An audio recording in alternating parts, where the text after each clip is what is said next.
This sode would not be possible without the support of our listeners, patrons, and sponsors.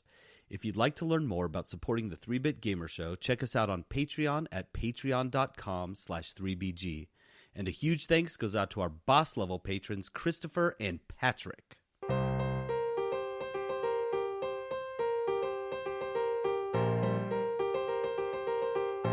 We felt like you were stressed out, so we wanted to calm you down.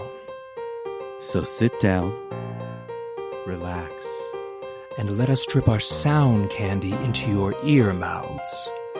It's calming. It's quiet. It's the 3-Bit Gamer Show.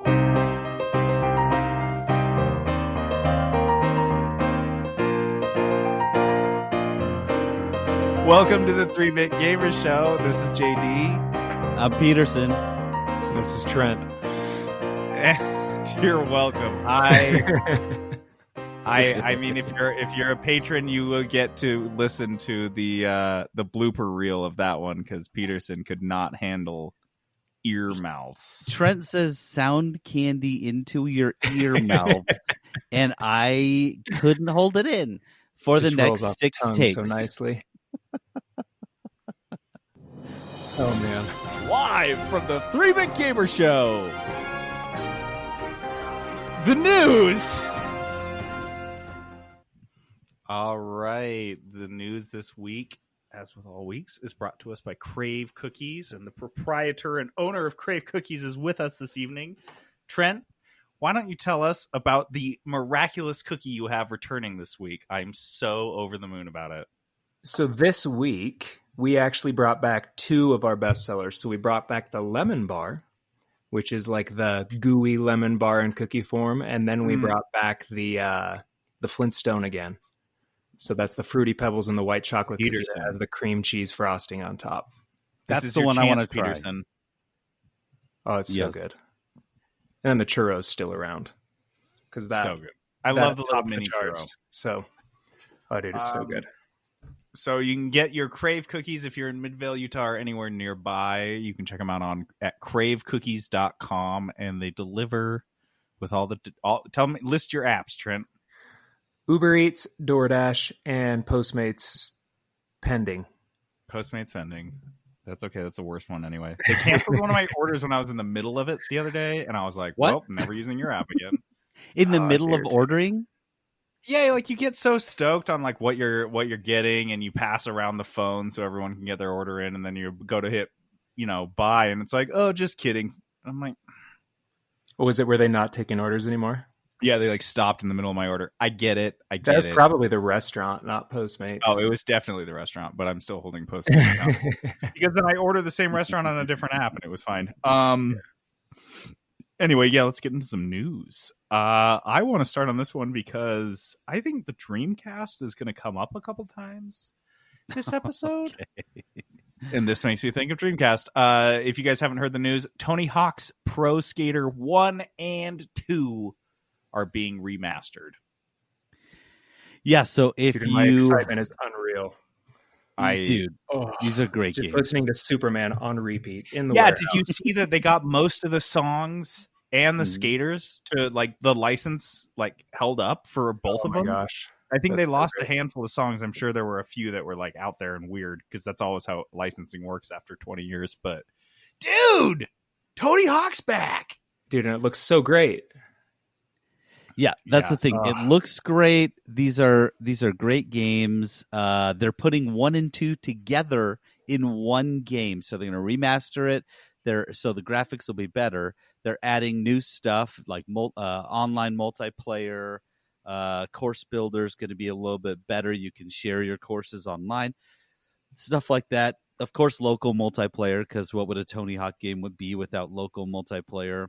But yeah, this is going to be awesome. I'm excited for this, and I'm excited for all the huge Tony Hawk fans who have wanted this game for years. And I think this was not even on my radar either. Like I've always wanted it, I guess. I just didn't know I did. Yeah, I don't know. I think everyone's really stoked because I think for the longest time people were concerned that they'd never get re-released because of the licensing on the songs was so difficult because there were so many different songs and things. But I hope this introduces a new generation to Tony Hawk. Like, because there were so many games that came after, like Skate and stuff, that Tony Hawk doesn't. I don't think it commands the same name recognition it did when we were playing these originally. Dude, it's Tony Hawk. It's Tony fucking Hawk, dude. Okay, this next one, Trent. Why don't you have you looked into this, Trent? Dude, I'm looking into it right now. The World of Warcraft board game. Yeah. They announced. Have they never had a board game before? No, They've never had a board game. They have Monopoly. They do have a board game. They do have one. Did you say that's not a board game? No, I just said that doesn't count. Oh. Does not.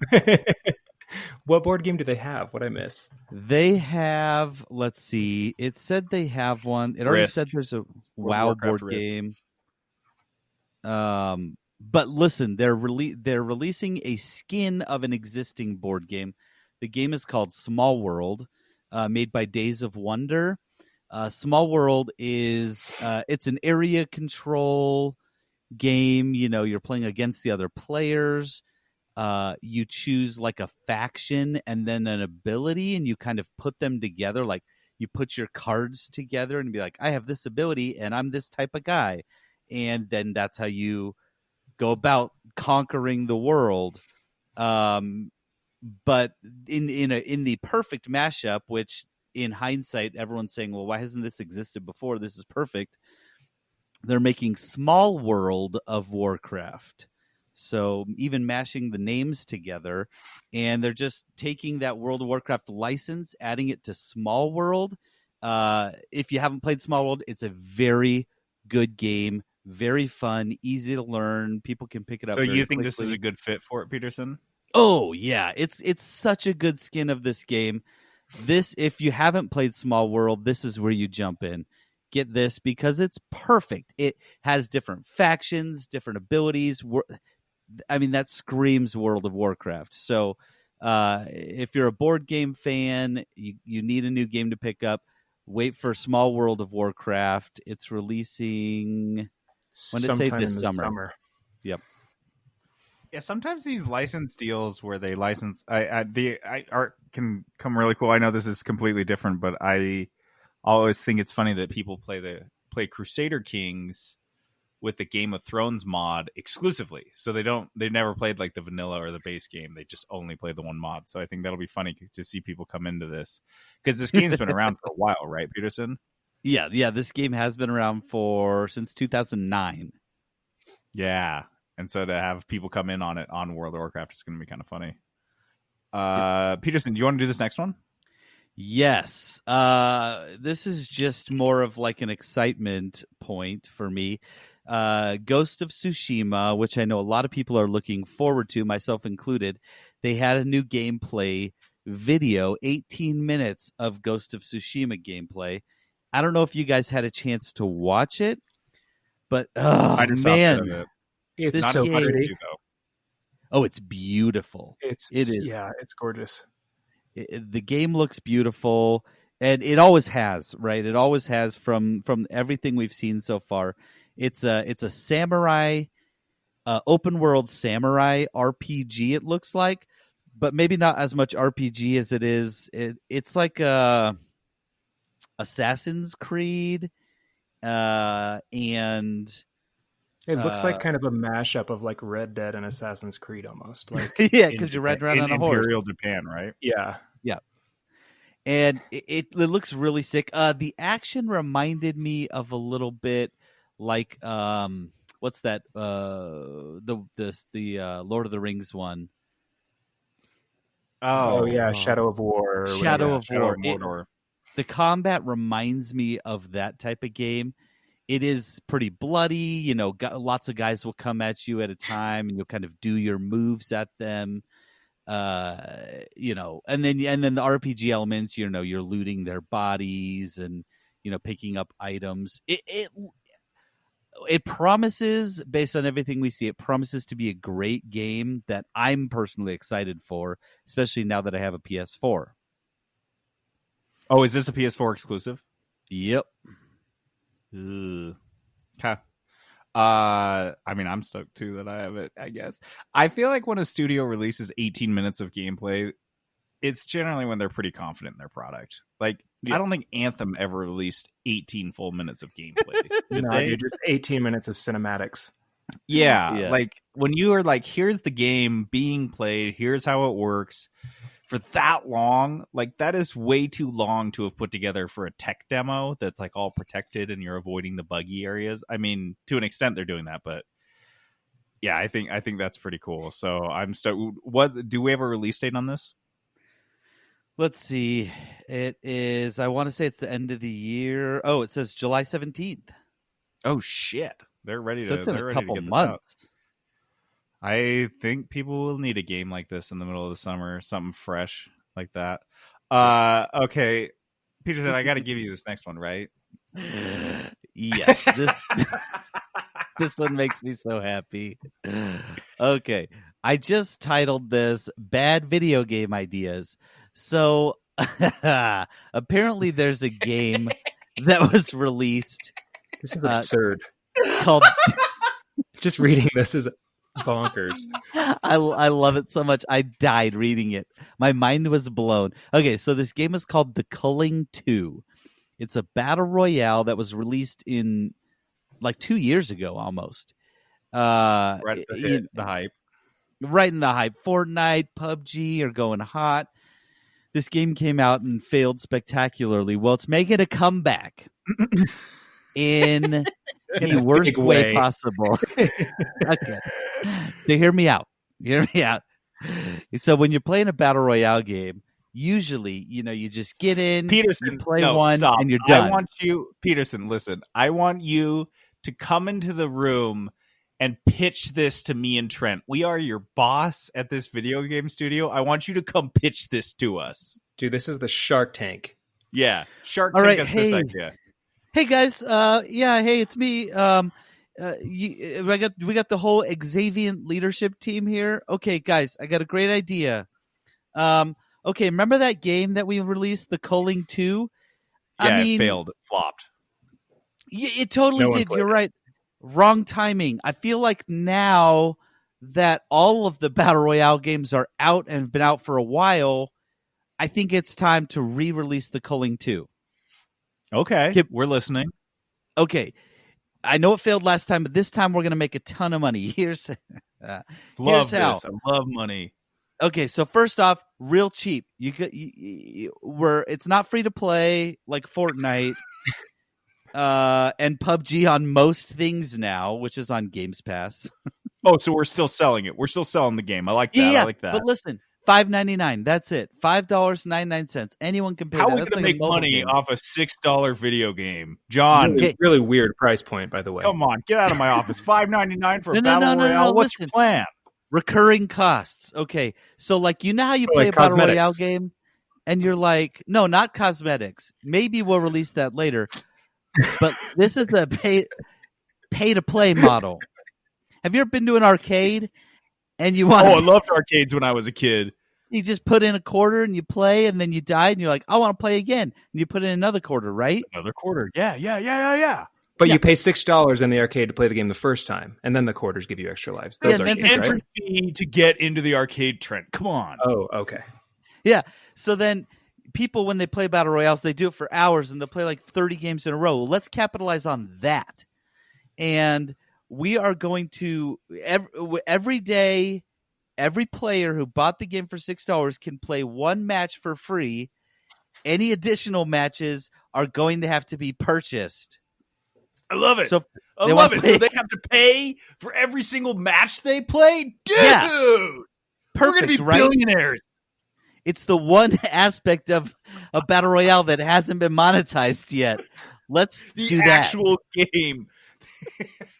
No, dude. You know what hasn't been monetized yet? Your parachute opening. Otherwise, you just splat. If you haven't paid the Culling's fee, you can jump out of the plane as much as you want. But I know our game was not good enough to draw any players to it, so we had to shut it down. So maybe if we make them pay, then they'll play.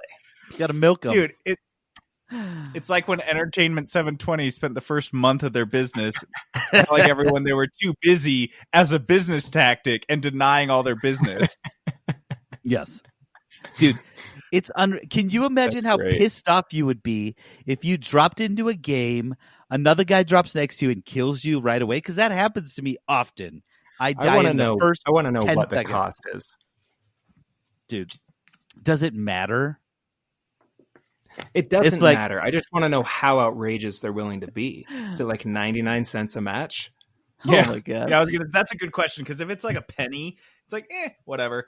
But yeah, I think Peterson's point is that, like, that's the thing with battle royales is you die right away sometimes. Like, the matches are not equal at all. Some are 40 minutes, some are 4 minutes. I didn't read this part before. Players who win. So it's hard to win a battle royale, right? Players who win their matches get a free match token. So you win, you can play again for free. That's like if you beat the arcade game that took you an hour and 50 quarters, you can start it over again for free. Dude, but just one match. You only get one free match for winning. I've won 2 games of Warzone. 2. And I've played a lot.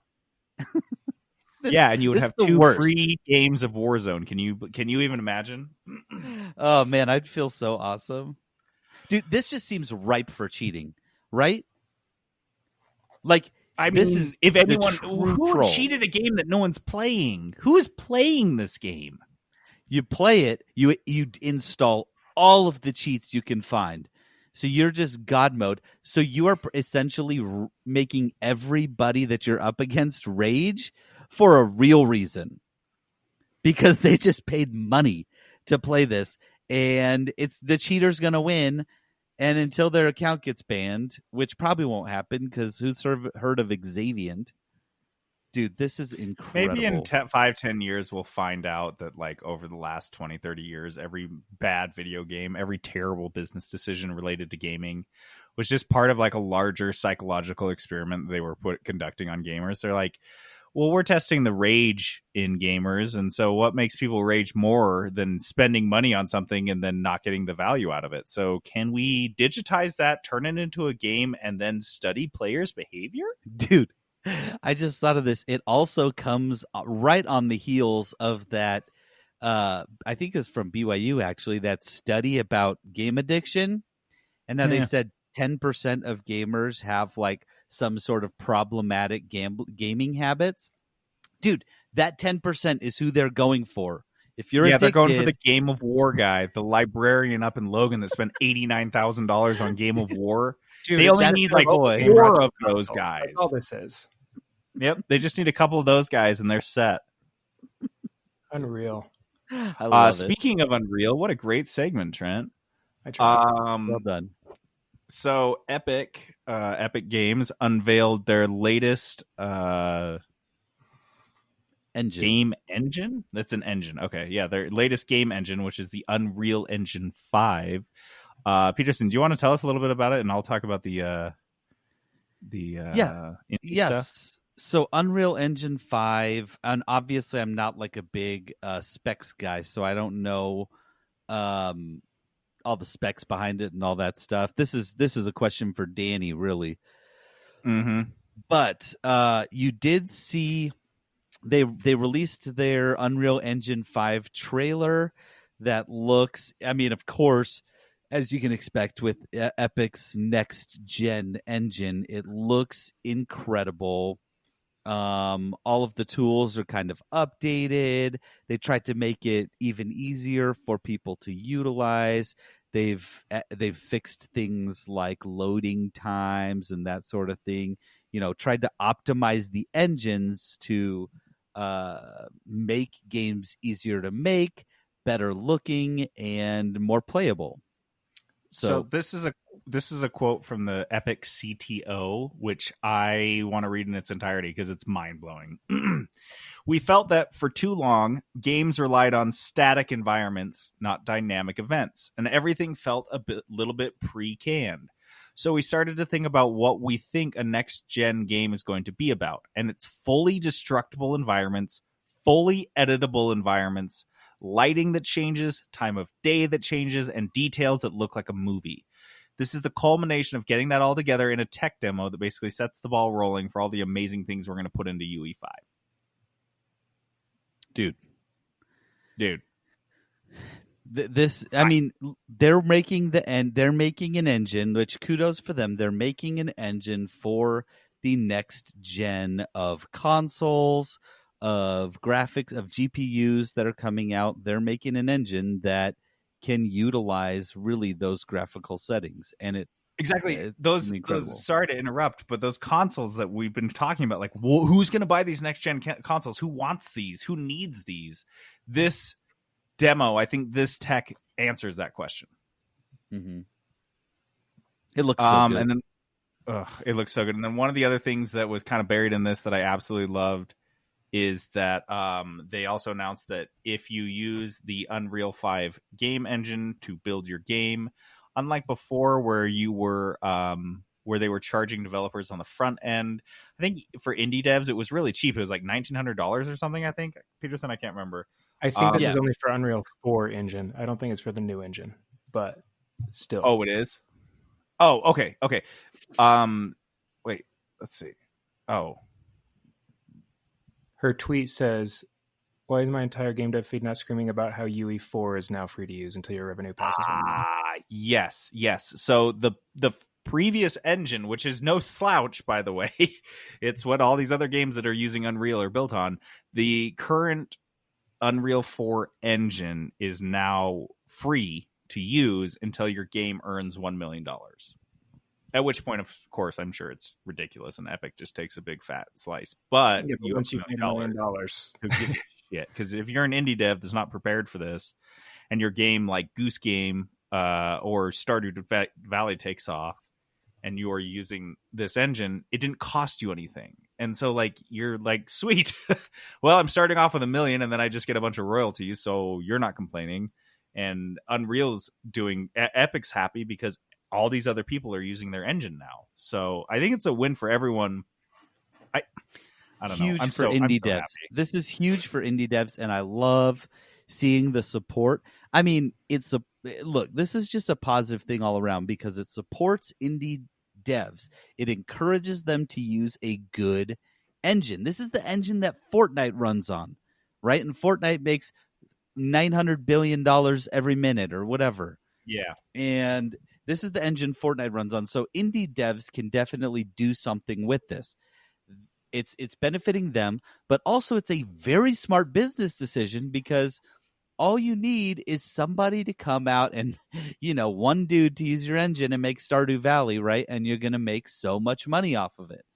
And so it's benefiting both sides of the business.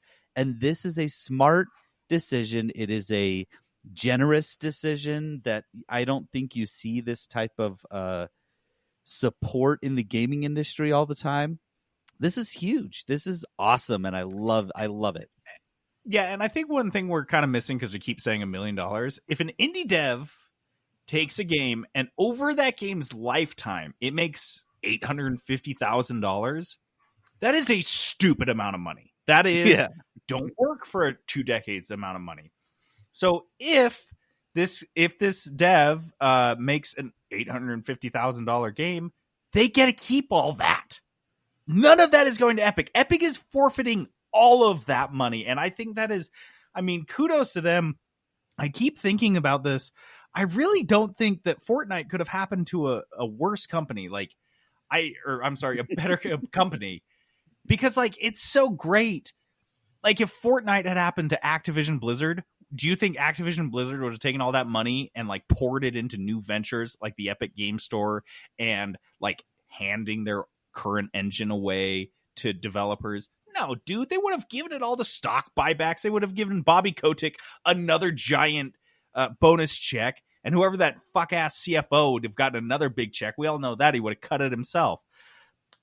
But the fact that Epic is doing this type of stuff over and again, and I know people are all down on the Epic Game Launcher, but they're just giving people free games all the time. And once a week you get a free game. Yeah, it's just...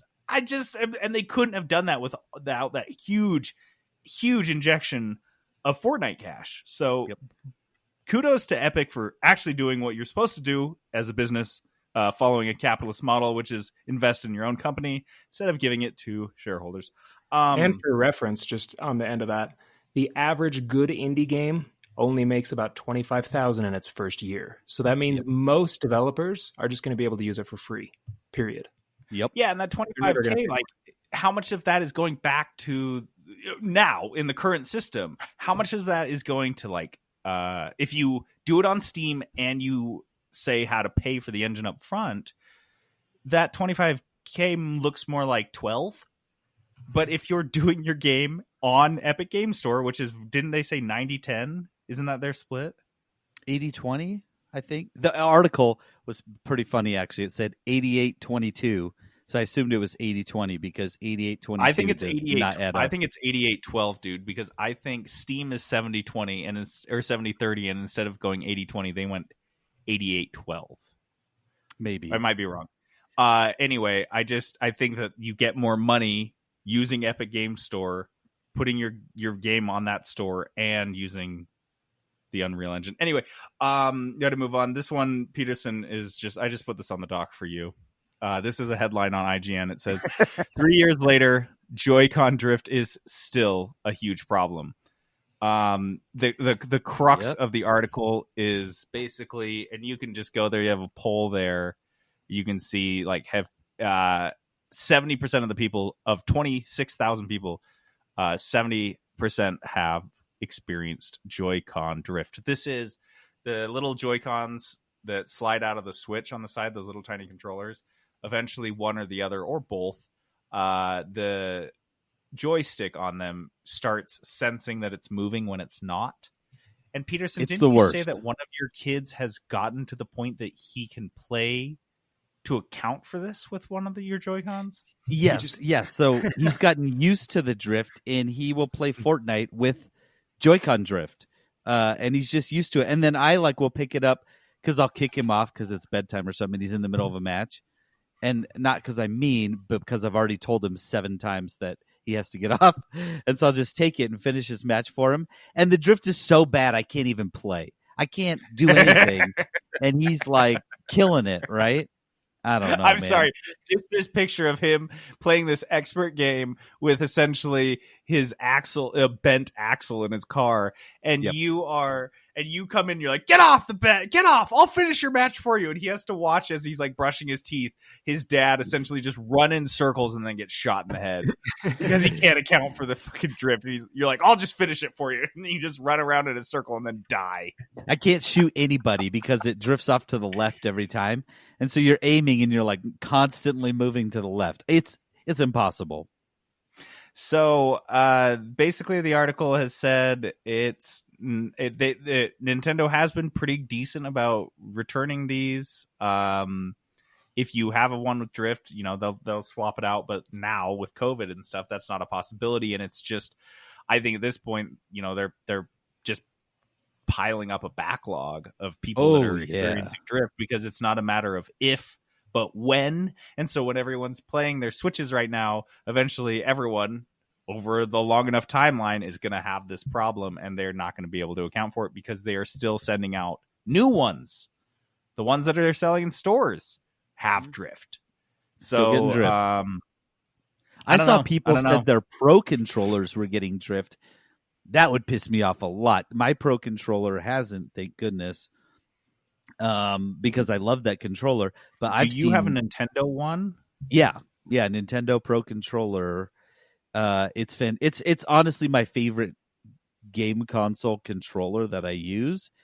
But if that thing was drifting, I'd be so pissed because it's like $65 or $70 or something for one of those Pro controllers. We got one of the $50 ones that are licensed by Nintendo. Like, it has Legend of Zelda shit all over it, but it's not like Nintendo brand, because I was kind of scared of that. Yeah, I was like, I'm like, we're in a world where Mad Catz controllers are the better ones. Your Legend of Zelda one's the wired one, isn't it? No, it's wireless. It is wireless? Yeah. They do. The wired ones are only $20. I almost got one of those because they're so damn cheap, but I was like, ugh, I don't want to deal with that. Anyway, so if you have drift, too bad, and there's no help coming, and it's never going to get better. So buy a new Switch. It's 2020. Yeah. That's a 2020 headline if I ever read one. Yep. This other one, this is a Reddit post. People take it with a gigantic salt lick because people on Reddit are so bitchy. But the headline or the title of this Reddit post is, even after 3.5 months after release, Warcraft 3 Reforged is still missing central features of the original game.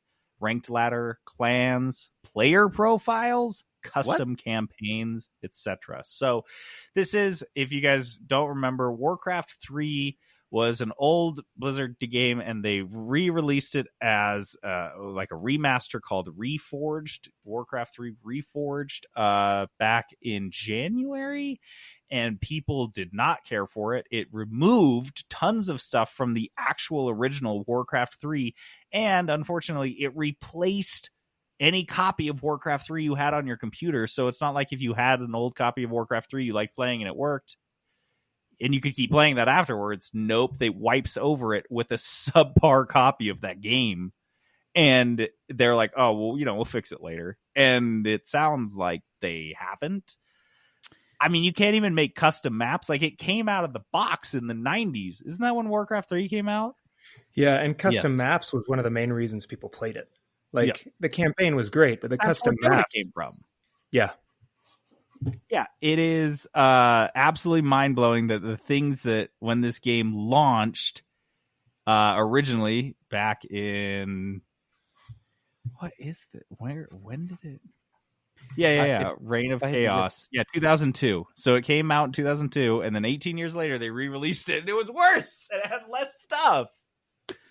They just messed up some of the core components of this type of game, especially a Blizzard this type of game, right? People play StarCraft, they play ranked against each other. If you don't have that ranked ladder, I mean, what's the point? What are you doing? I mean, how do you not have a ranked ladder in RTS, period? Exactly. It's I don't get it. I think this is a perfect summation of where Blizzard is at in 2020, is that they can't even do the games they could do 18 years ago. Just holding out for Diablo. They can't even make a game that they'd already made. They couldn't just remake the entire game. I mean, Age of Empires 2, they had a fucking formula to follow with Age of Empires 2, the remaster. And guess what? You can have 3 different copies of Age of Empires 2 on your computer, and they are all fine. Yeah, but to be fair, does Age of Empires 2 have player profiles? I mean, I know that's a big ask. That's a tall order for a video game to have player profiles in it. I don't know. I just think Blizzard, as we knew it, is dead and dead. Hey, but their stock's flying, so good for them. Yay. All right. Just a couple more here. This is a little guy. The PlayStation Studios brand will launch alongside the PS5. So I think it's like Sony Entertainment Studios. They've had a lot of different umbrellas and brands that their PlayStation exclusive titles have fallen under. And then the games that Sony actually produces, but they are putting them all under the same logo, and it's going to be PlayStation Studios. So that's like it sounds like it's the equivalent to Microsoft Studios, which is the guys that make in-house games for Microsoft. So not a big deal. And then this last one. Okay. So Trent, have you been following the Nintendo leaks? I have not. Okay, so apparently there was this Nintendo server that was hacked, and the first time this popped up on my radar was there were some new Pokemon, the original Pokemon Red and Blue, Pokemon sprites, that is the little tiny characters in the original 16-bit game. Some of the original sprites, or not original because they never made it into the game, but they were just, in earlier development, the sprites they had. Like rough drafts. Yeah, rough drafts for different creatures. And it was cool, and I looked at a few of them, but I kind of just shrugged because, quite frankly, Pokemon sprite leaks happen fairly often, just randomly. Someone will find an old floppy disk in their dad's basement, and it's like, oh yeah, he worked in Game Freak, and here's some old things. So what really happened is that there was quite a bit more buried in this leak, but the Pokemon things were the first things that kind of leaked out. The other things that are much bigger deal is the source code. That is the main operating system code for the Wii, the GameCube, and the Nintendo 64 were all part of this leak. That is to say, if you had the same parts shipped to you that were in a Nintendo 64, you could just load up this source code and just have your own hacked N64. Or more importantly, all the people that have been building emulators and different ways to play these older games on computers now have a gigantic tool set just offered to them that will make their lives a lot easier. So I don't know. I think this is going to be continuously playing out as more people dig into this, because it seems like there was quite the treasure trove of leaks and a lot of stuff. I mean, there was this early N64 demo called Mirror House Cornflakes. I'll say that again. Brilliant. Mirror House Cornflakes. Just 3 random words from a word generator, apparently. Yeah, like Horizon Zero Dawn. Just grab them. Just grab them out of the air. Whatever. A Chex Quest competitor. Yeah. It feels Chex Quest adjacent. Honestly. It looks like a creepy pasta video game, and it's so weird. But it's just kind of interesting to get kind of a little early look into what I'm sure Nintendo execs were showing other Nintendo execs. Like, this is going to be the future, and you watch it, you're like, this is haunting. No, this is Mirror House Cornflakes. This is Mirror House Cornflakes. Sit back, guys. Well, okay, guys, hear me out. You've heard of Chex Quest, right? That game was huge. How can we compete with that? Like, the N64 has cartridges, right? Yeah. You just put a cartridge in the cereal box. That's cost effective. It's called Mirror Ass Cornflakes. Like Mirror Ass Cornflakes. This is the best part. Cornflakes? No one owns that. We could just use that. We could just say it. Is the demo just a kid walking through a maze? Essentially, yeah. It's just a maze. Dude, it's creepy. But that's the thing is that gameplay, what you're watching right there, in the early development cycle of the N64 was revolutionary when they were rendering games in 3D like that. It blew their fucking minds. So it's kind of cool. So, I don't know. We'll see. There's probably going to be a lot more on this. All right, let's do this. Simply nutritious, outrageously delicious. Kudos are yours, I'm yours. Kudos is our positivity segment where we say something positive about something we like. And Peterson, you have some kudos for us. Yeah, so I have a kudos going out to Hamilton. If you are unfamiliar, Hamilton, actually, if you're unfamiliar, get out from the rock that you've been under, because Hamilton is huge right now, and it has been for, what, a year or so? Years, yeah. That doesn't sound right. Guys, what year is it? It's definitely, I think it got big in, like, 2018. Let's see. I don't know. Time means nothing. But so Hamilton is a musical that came out and just was a massive blockbuster on Broadway, right? Huge. The music's incredible. 2015. No, it didn't. It did. 2015 was 100 years ago. It really was. Yeah. We've been alive for 84 years. This was written by Alexander Hamilton. That's Himself. how old it is. No. So it's written by Lin-Manuel Miranda. If you don't know him, I encourage you all to follow him on Twitter. He is the most positive and uplifting Twitter follow that I have. Everything he does is wonderful. For Moana. Yeah. He did the music for Moana. He's awesome. They were working on a Hamilton film, and because of the pandemic and the quarantining, that's a word. They decided to push this forward. So they are releasing Hamilton on Disney Plus in July, right? Oh shit. July 3rd. Oh yeah, July 3rd. Perfect. Right in time for our 4th of July celebrations, our Independence Day celebrations. This thing is huge. I haven't seen Hamilton. My wife wants to see it, and then every time I've looked at tickets, I'm like, oh, that's too much money. And so I'm excited. I want to see it. I want to watch it. I have listened to some of the music, and it's amazing. It's incredible. I love Lin-Manuel Miranda. So I'm excited to watch this. Are you guys going to watch it? Oh, def. I know Trent will. That's kind of I don't know. So here's my deal. I got to go on a rant for a second here. Do it. Yes. I understand why people like Hamilton. I understand it's like this cool, like crossing two cultures. So you've kind of got like that hip hop culture crossing into like musicals. I get it. I just don't like it. So I've tried to listen to the CD a bunch because everyone loves it.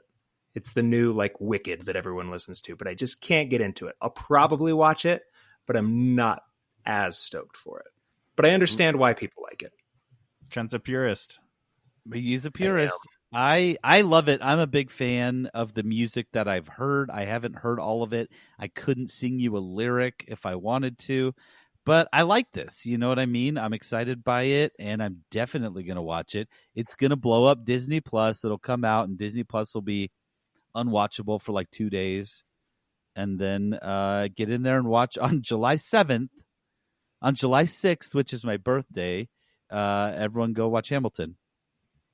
Dude, and I love Peterson's. Let's have more musicals be turned into movies. I love it. Wait, which like Cats? Did you love Cats, no, Trent? Not that. Like good musicals. You guys hear Cats about have the no business cut? being a musical. Did you guys hear about did. the butthole cut? Yes. Oh my god, guys, do yourselves a favor. We're not talking on it. We're moving on. But Google the butthole cut of Cats. You won't see any buttholes, just a lot of articles. All right, we got to move on. Oh, wait, no, we don't, because I have a kudos. I have a really good kudos. This kudos goes out to me. Good job. Okay, here we go. I did a great job. You know what? I think I told you guys I was ordering a new graphics card, and I ordered it, and Newegg sat on it for a week and then told me it was canceled. So I liked that. Just like and your cookie order or whatever from... Oh my God. Every time I get on, it was... I shouldn't have ordered my GPU on Postmates. That was my problem. So I get off of Postmates and I get on Best Buy and I find the card I want, and it's at a Best Buy across the state. So I was like, whatever. And I drove over there and I got it. And I was so eager and so excited. I was like, I have to open my computer right now and put this thing in. So I open my computer and I start looking and I'm like, oh my God, I have to move everything. I had to move, guys, I had to move both my solid state drive and my hard drive. And I had to move a bunch of cords. I had to just move everything. And, and so the front like compartments on the computer had to move because that's where my hard drives were. So it was just a pain in the ass. I swear I unscrewed every single screw in the whole thing. And I put this new graphics card in, which was enormous and like 6 times larger than the previous one. And I screwed it all in and I got it all buttoned up and I put all the cords where they were supposed to go. And I did the zip ties and I plugged it in and I pressed power and it turned on. And it worked. Moment of truth. And it worked. Yeah, I did the Spencer thing, which I wish he had never told me that or taught me that, where I say moment of truth to myself and then I click the power button. And then I booted the GeForce Experience and I looked and right there it just says the name of my card. And I was so happy because, right when I booted it, though, it was the, the Windows opening login screen or whatever. And it was in the lowest resolution. It was like the janky one. She didn't have any drivers yet. Yes, because it was installing them still. So before, and then I was looking at it like, oh, great. So it's running off my CPU. I don't have a graphics card. My computer doesn't know it's there. And I was like, great, because I can't. Like, I couldn't at that point because it was right before the podcast, right before we started recording tonight. I was like, I don't have time to open it up again. But then, it recognized the GPU, started working, and I did it, you guys. I did it. Jonathan. It's so scary. You did it. No supervising. I had no nothing. So Dude, you did it. I did it. You did computer Legos by yourself. I'm proud. I did have a little help from Trent, just a few moral support things, but yeah. Okay, let's do this. Dear Game Devs, it's been nearly a fortnight since I last wrote. Mother is well and much has changed back on the farm, but I have just one request of you. All right, Dear Game Devs is our segment where we like to beg game developers to do something we want. And this week we are begging them. We're writing them a letter that says, Dear Game Devs, turn these games into an HBO miniseries. So it's really like a Dear HBO producers, right? Please. Yeah. Yeah, it's both. It's both. Yeah. We're petitioning HBO. Dear HBO. home box office. Dear HBO, can you just delete the last season of Game of Thrones and do it in an animated format to fix everything? I would be in. I would be fine with Game that. of Thrones Just do it better. It's like you get the same voice actors. You don't have to worry about how much it's going to cost because it's animation. It'll cost you like $3. You have some guys in India do it. Can you imagine doing a rewatch of that or a watch through of that show? Danny's going to punch you, by the way. The first couple of seasons, and then you get to the last one, and it's all of a sudden anime. All of a sudden, it just turns So into anime, and you're like, okay. You're like, you know, we've learned not to ask because the other version you can find online of season 8 is so much worse that you just want to do the anime one. Trust me. Okay, so what games would you like to see full frontal nudity from in an HBO miniseries? Yeah, I'll say. Oh no, my answer's still the same. My answer's harder now. So yeah, we had to distinguish what makes an HBO series a little bit different. And I apologize, but for me, it is specifically the surprise penis. Because wiener. I feel like that always happens to me on HBO shows only. You're just like watching it, and then it cuts to a scene which is on a penis. And you're like, oh, okay, yeah. I'm glad there's no kids in the room. What channel I was on for a second? Okay, dude, I feel like this is revenge though, because for so much of the 80s and 90s and early 2000s, it was always just like boobs. Just everywhere. Like surprise boobs. And then you were like, it's a PG-13 movie, so we can have the briefest boobs. And now they're like, the shoe is on the other wiener now. This is now you get a look at them. You get them both now. Both. You just have both. Yeah. Now we have both. You don't know. Is it going to be a boobs or a dong? You don't know, but it's going to be one. You're like, please be a butt. Please be a butt. Please be a butt. Please just end the scene. Yeah, just can I opt for neither now? No one really cares about this. This is not 1995. So what is your game, Peterson? Okay, yeah. So I feel like you have to do this with one. You don't have to, but my preference is to do this with a game that doesn't have a very developed story already. Nice. And I've mentioned this before, and I still want it. Okay, so I'm going to say it again. And if you remember this, I apologize, but I can't get off of it. In my head, this is all I can think of. I need a Fallout series, and I think you know where I'm going with this. I need a Fallout series where each season is dedicated to a different vault. Yeah. Dude, you could Vault 44. Season. Honestly, you could have a comedy season. Mm-hmm. You could have a fun, like a dark season, real dark drama season, psychological horror season. Like, it would be so good. Yeah, I like that. Dude, I want it. That's what I want. I just want Fallout universe. Give us different vaults, because the vaults were all, if you're unfamiliar, all ended up being some sort of like experiment or test. Yeah. And so there's like have themes, and some of them are really messed up and crazy things would happen. I want that. Give me those stories in HBO format. I think something you mentioned really speaks to my kind of theory on this is you're like a story that's not too developed. but more so a world that's really interesting you'd like to see more of.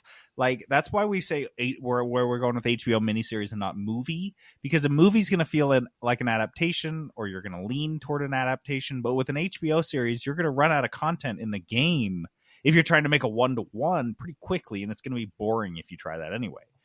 So for me, the one that kicked this whole segment off was this whole idea, as I was telling Peterson earlier this week. I was like, dude, I would love to watch the HBO series for Frostpunk. Frostpunk is that game that I've been playing recently. It's a survival.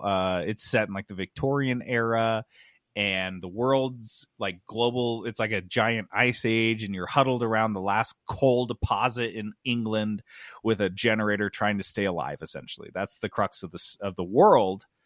And it's just like a really, I think it's a great canvas to paint on. It's a kind of a bleak setting, and there's a ton of really fascinating human stories you can tell when survival is kind of the main underlying plot line. But what kicked this off for me is Frostpunk has all these different scenarios. They shipped the game. Peterson, you played A New Home, which is the base scenario, but now they've added a few more. One of the ones that I played recently is called The Arcs, and it's all set before the original scenario, and you are just a team of engineers, a really small skeleton team of engineers sent to maintain and establish arcs for seed arcs, seed vaults, essentially, for when, the world cooled again and we could grow these seeds.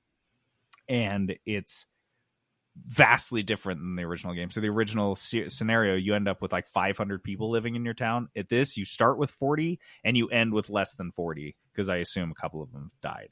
So one of the things that happens is you're just getting your seed bank established. You're fighting off the cold, making sure there's enough like robots running the show that when you leave, it'll keep going.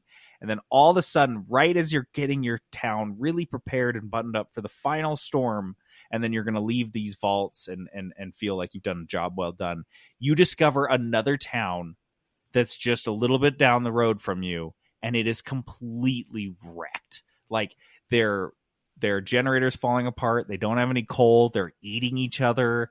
Like, all this shit is so messed up, and you have this choice now, which is you can literally ignore people dying in front of you for the greater good of saving these vaults. But if you try to help them, you could lose both. You could fail to preserve the seeds, and you could fail to feed and properly house these people. Oh, man. That's perfect. Does that not sound like a season of HBO where, you're going back and forth and you have people making hard decisions? Obviously, some of the engineers that have come up to the arcs and have been working there for weeks and months are really pissed about the idea of you giving away their stuff to and jeopardizing their mission is the whole thing. And so, I don't know. I think there's a lot to do. I'm sorry, that was a long one, but I think there's a lot of story in Frostpunk that could be really fun to explore, and you don't get a lot of that because it's a survival management sim. And I'm just sitting there while I'm clicking buttons and fast forwarding time, thinking about these cool stories I'd like to see play out on a screen. So that'd be great. That world is interesting enough and dynamic enough. I think with decisions like that, you could make a good series. Give me 3 seasons of that. You know what I mean? Yeah, and I think that's one of the things I really like about HBO is they generally don't let their seasons or their series get long-winded. There's generally, a beginning, middle, and end, or they know it's like got a natural time to just kind of wrap up shop. So that would be kind of nice. Trent, what is yours? What would you like to see? So mine is a Nintendo game, and it's one of the Nintendo games that they haven't attempted to turn into a TV show yet. So they did it with Mario, they did it with Zelda. Mandalorian kind of makes it seem like this is a more realistic possibility now. So I want to see a Metroid TV show. But I want to see a Metroid TV show where I like the idea of it kind of just being Samus. Mm-hmm.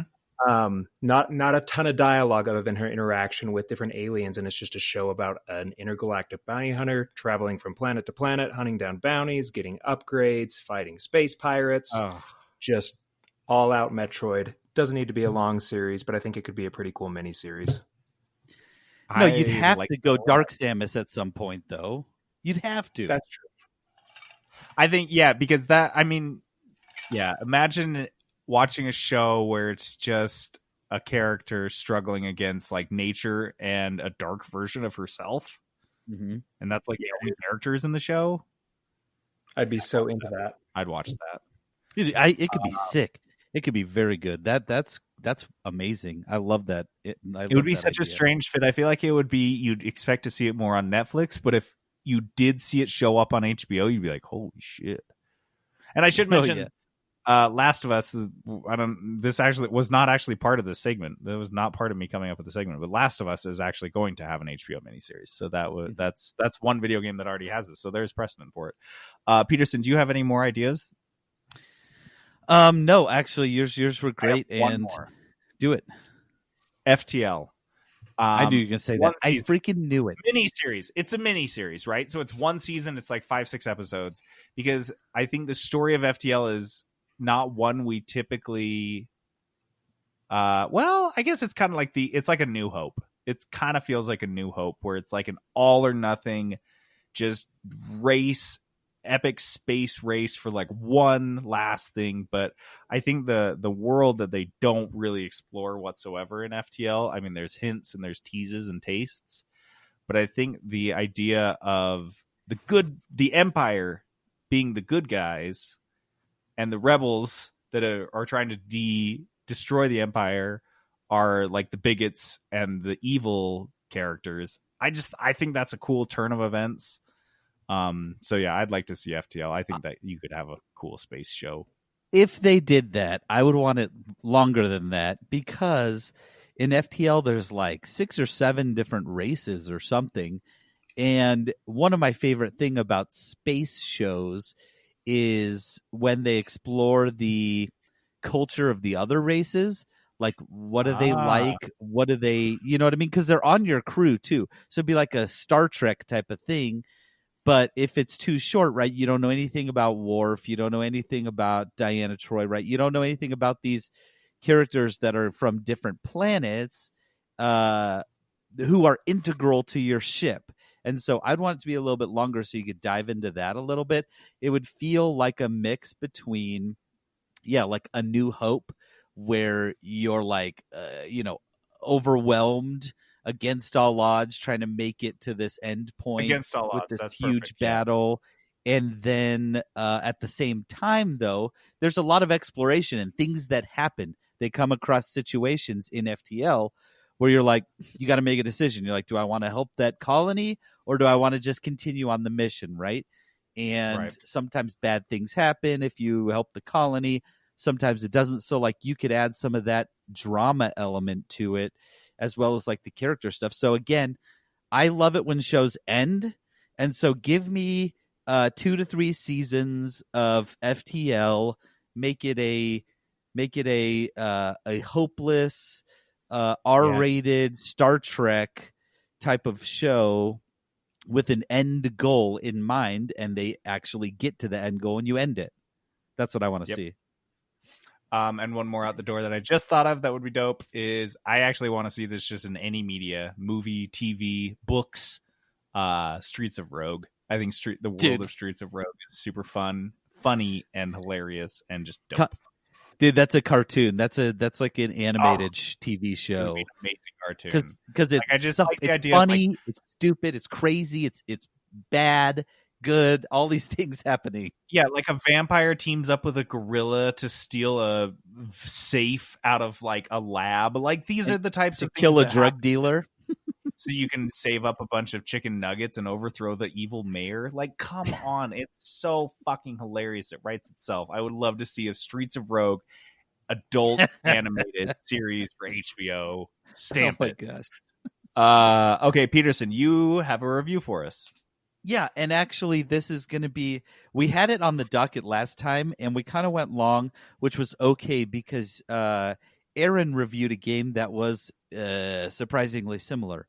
So I played XCOM Chimera Squad, which came out, when did that come out? It came out just like a month ago or something. I grabbed it on sale for like $15. It was a great buy. Yeah, it's $20 right now, not on sale. It is a classic XCOM game, right? It's a turn-based cover tactical shooter. So you're running behind cover, and that determines, your angle, and if you're shooting at someone else behind cover, how much damage you're going to do, if you can hit them or not, right? If you've got a line of sight to them. And it's turn-based, so you have a character who with special abilities. For example, there's like a snake character who can use his tongue to pull enemies to you, or I guess friendly, your own teammates towards you. You can wrap them up so they like lose their turn unless you get hurt. There's like big bruiser guys that smash the ground, and there's because it's XCOM, there's guys with like mind abilities that can like control the enemy players. But all that's there's all the different types of abilities. It's it's set in the XCOM world, which I don't know tons about, but you're like a small squadron. Kind of a ragtag group. You're not the main law keepers in this city, but things start to go south when the mayor gets assassinated on your watch. So you're assigned to like escort the mayor somewhere, and then she gets assassinated. And then things start to go south in the city. So there is one aspect of it which was really cool. You're managing the whole city. So the city will like start to go into chaos if you don't manage it. And there's different ways to do that. Doing missions in different areas will lower the like discontent in that area. If the discontent gets all the way up, then you get like a riot point against your city. And if you get, 14 riot points or something, you just lose the game. But whenever an area riots, then you have to go do a mission there right away and, like quell the insurgents, essentially, shut things down. You're doing lots of leveling up and, outfitting your characters with weapons. But one of the elements that this game adds that other XCOM games doesn't have is a thing called breach.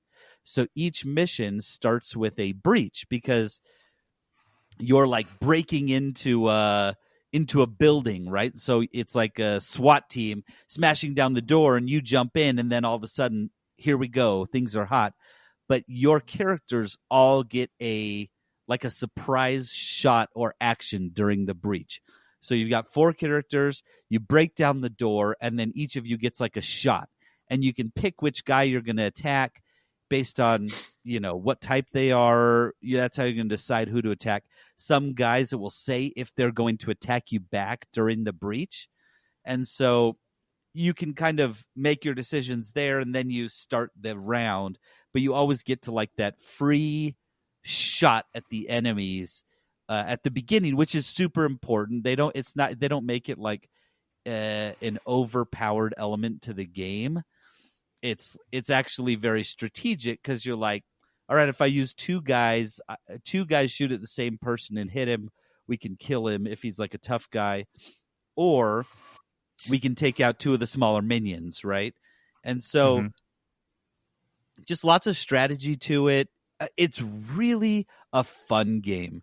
There's a lot you can do. I'll say, so I finished the game. I beat it. It took me about probably between 30 and 40 hours, depending on how many missions you do, because you don't have to do them all, but I kind of was. So it starts off very hard. Like the missions are hard. You're losing. If your guys die, they're dead, right? You don't get them back if you can't like revive them in the mission.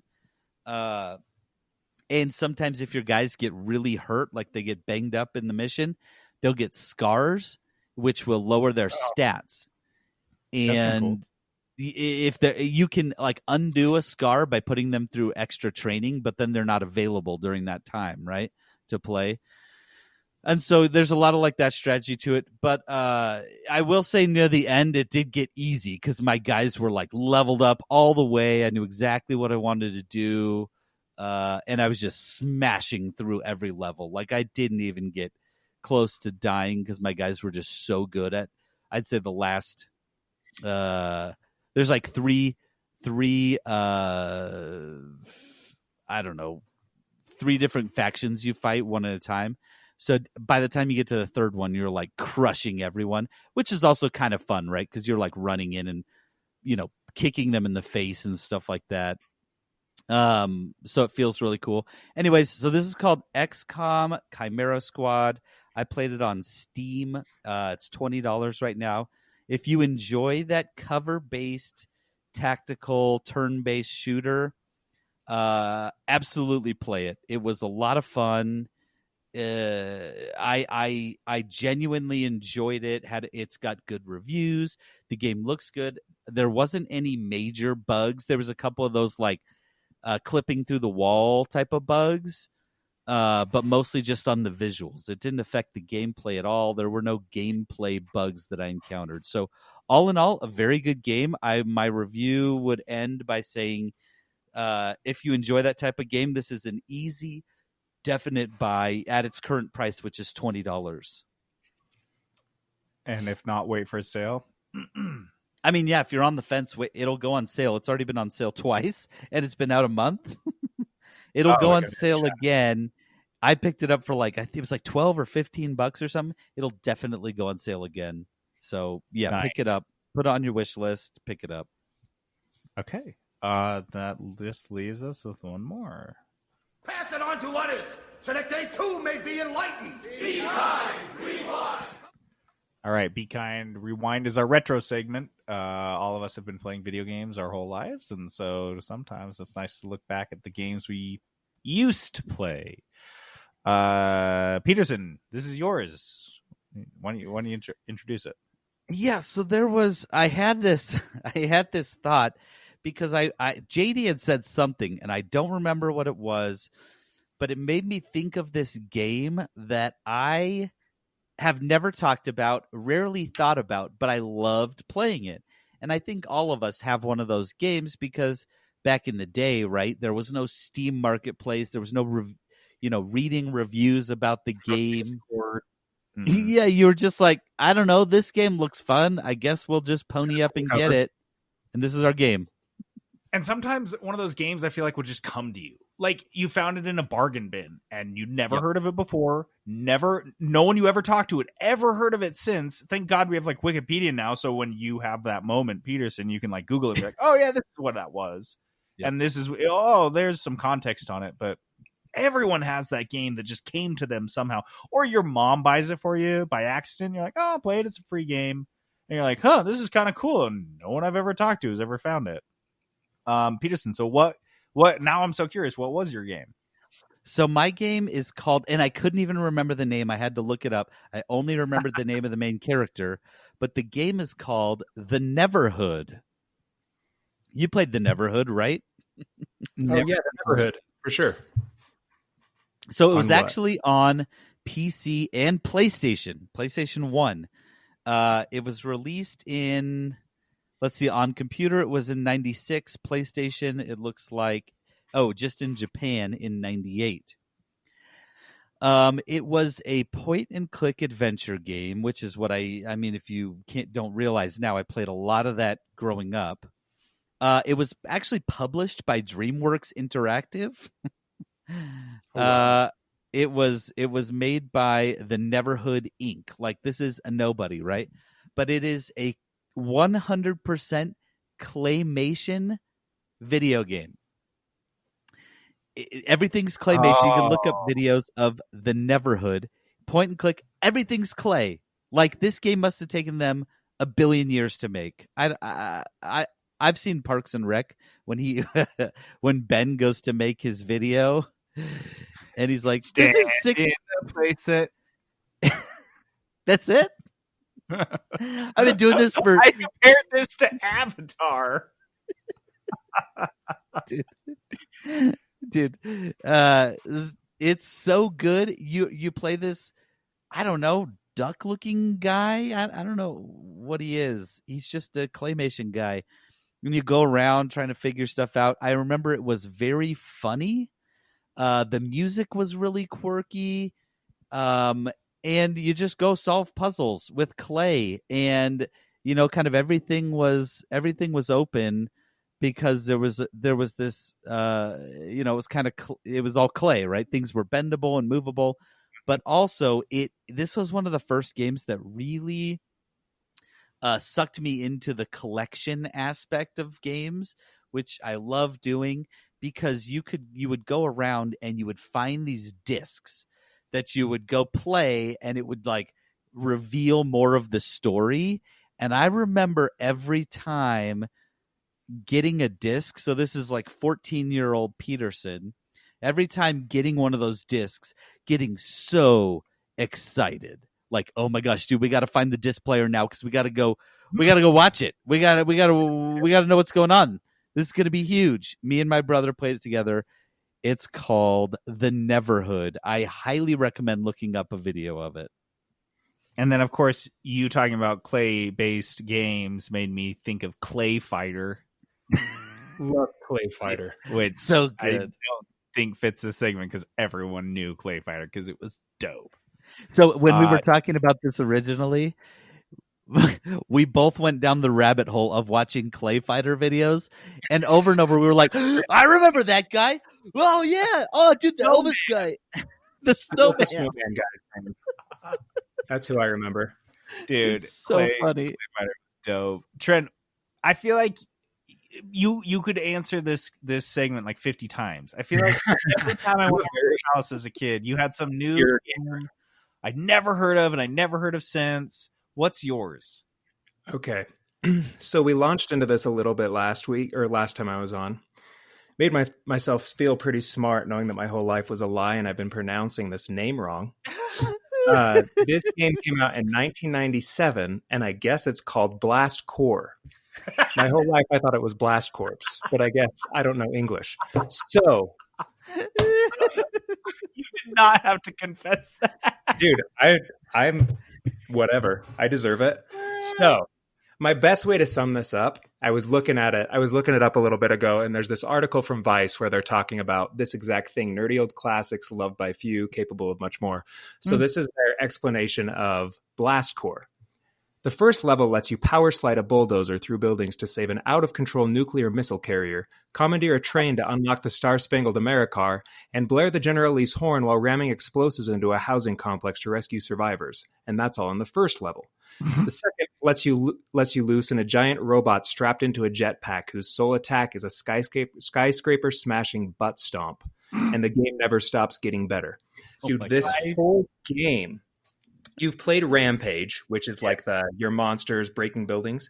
It's that to like the nth degree. So this is the game where if you just need to let out frustration, the entire game seems like it was put together by a bunch of devs who just thought, what's the most creative way for us to blow stuff up? And so each level is just progressively weirder. Like you get a car that has these ammo-powered panels on the side, and you drive down an alleyway and punch sideways and knock buildings down as you're driving. It's amazing. And no one I know has ever played it. So I highly recommend it. It is one of my very favorite games. And every time I've tried, it's on Rare Replay. So easily accessible too. Play it. Yep. Okay, so I have one, and if you guys have heard of this, I'll skip it. Have you guys heard of Space Station Silicon Valley? No. Heard of it, never played it. It was so weird. I played this at Brad Frichty's house, Trent, like an old elementary school friend we had, and it was just like a weird game. And all I remember is that you played as essentially a microchip, and you could go like essentially possess animals throughout the world. Like you would just go be a bear all of a sudden, and then you'd be a weasel, and you would use this to solve puzzles. I remember it being really funky and weird. Another one. Did you guys ever play Midnight Rescue? This was a side-scrolling educational video game where it was set in like a haunted mansion, or it was a school that was haunted or something, and you had to solve the mystery of all these ghosts by like basic thing. Dude, this thing is Blaster-esque game. Like that same classic. Yeah, it's like Math Blaster library. Way better. It was the Super Solvers series. They had a bunch of them. Dude, this is free online. You can play this. You can just play this. You can just play this on a browser window. That's where it's at. But that game was super fun. It's the only educational video game I ever liked. And then finally, the last one I had. You guys ever play or heard of Revolt? It was a car racing game. It was they were RC cars, so it felt very Toy Story, especially when it came out. It was perfect. So it came out on the PC and the Dreamcast, and then later on the N64 and the PlayStation, and then even later on iOS and Windows, or iOS and Android, and then it was pulled from that, and then they released a PC version, and then it was pulled from that. This was an Acclaim game. You guys remember Acclaim? Yeah, of course. It was so fun. It was, you played as you were an RC car, and all the racetracks were obviously sidewalks and streets and stuff. And so you jump over curbs and drive under cars and put down oil slicks. So it kind of had that Mario Kart-esque gameplay. But dude, there is I found out by looking this game up that I am not alone. There is a very dedicated and niche group of people that have kept a modded version of this game online and playable in online multiplayer servers ever since it was released, even as the licensing and ownership has jumped all over the place. No way. Yeah, dude, I loved this game. I originally got it on a demo disc that came with my Dreamcast magazine, and then I went out and bought it right away because it was such a blast. But just looking at images, it does look like it would be fun because it reminds me of the Micro Machines racing game. You guys played that, right? I've seen it. I'm familiar with on NES. Yeah. Yeah, that one was amazing. That's what this reminds me of. Yeah, me too. That's what it reminds me of. It just looks like that. And the handling, if you watch gameplay, the handling is really tight on the cars, and it was really fun because as a kid, I was really shitty at kind of car racing games. And so to have a game that was responsive to, and it wasn't the car was drifting all over, it was impossible to make turns. So you could, Mario Kart. It's the same way with Mario Kart, where you can actually focus on doing other things, and the driving isn't necessarily the most important aspect.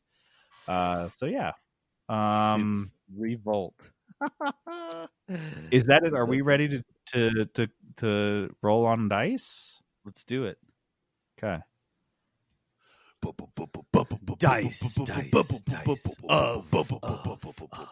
Destiny. Okay, Dice of Destinies are a game that we play every week to close out the episode, where we roll a 20-sided dice with 20 different game genres on it, and someone has to play that game. And so last week, I rolled a dark game for $50 or less. And I waited until the 13th hour, and I picked Sunless Sea.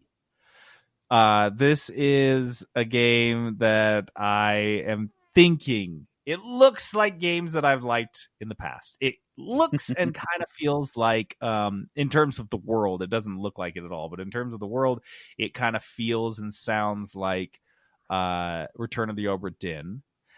And then gameplay wise, it sounds a little bit like Frostpunk. It's like a survival exploration, dark horror type game. It sounds very Lovecraftian, like you're getting eaten by sea monsters, and you go out and you just die. Everyone's always dying.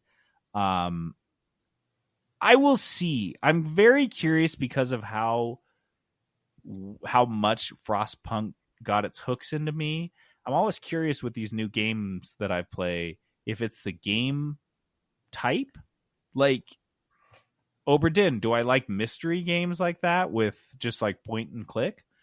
With FTL, do I like those types of management games? With Frostpunk, do I like survival games? I don't know. Maybe I just like the game. And so for me, I wanted to try Sunless Sea and see if I do like survival games, or if I just liked Frostpunk. Frostpunk was just this one thing that scratched an itch just right. So I may hate this game. It has very positive reviews on Steam, but it seems like it's a very all the reviews that I read said that it's very niche. Comes with a caveat. Yes, they all come with caveats.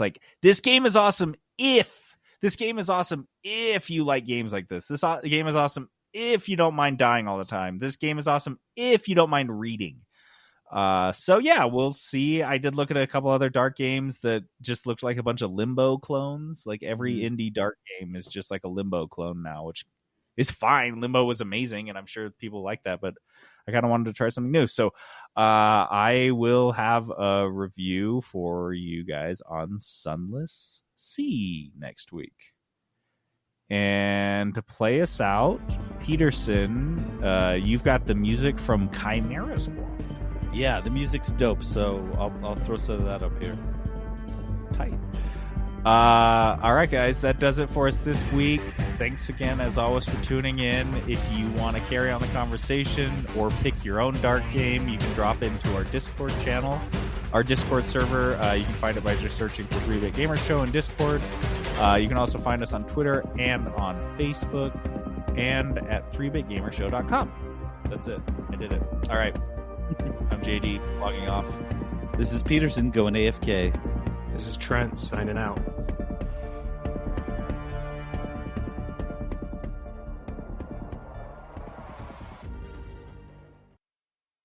Peterson Productions. Oh yeah.